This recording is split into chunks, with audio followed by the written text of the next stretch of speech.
परत चंद्र प्रतिबिंब कहूँ जल मदि चमकायो।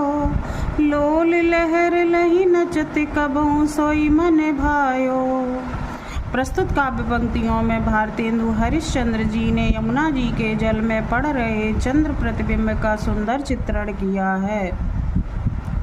भारतेंदु जी कहते हैं कि चंद्रमा का प्रतिबिंब यमुना जी के जल के बीच में पड़ रहा है, चमक रहा है।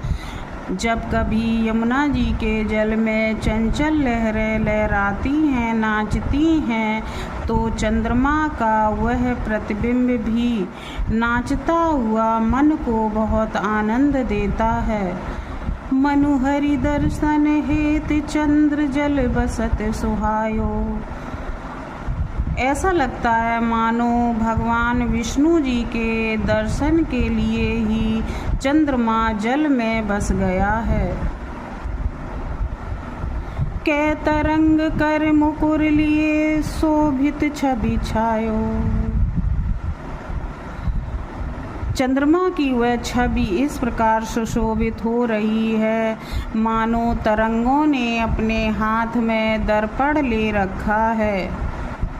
कै रास रमन में हरि मुकुट आभा जल दिखरात है। कै जल और हरि मूर्ति बसती ता प्रतिबिंब लखात है। अथवा यमुना किनारे रास क्रीड़ा में रमे हुए भगवान श्री कृष्ण के मुकुट की आभा ही जल में दिख रही है।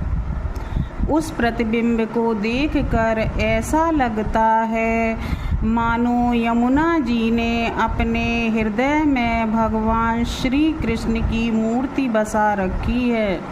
प्रस्तुत काव्य पंक्तियों में उत्प्रेक्षा, मानवीकरण और अनुप्रास अलंकार हैं, श्रृंगार रस का प्रयोग है, ब्रजभाषा है, गुण माधुर्य है।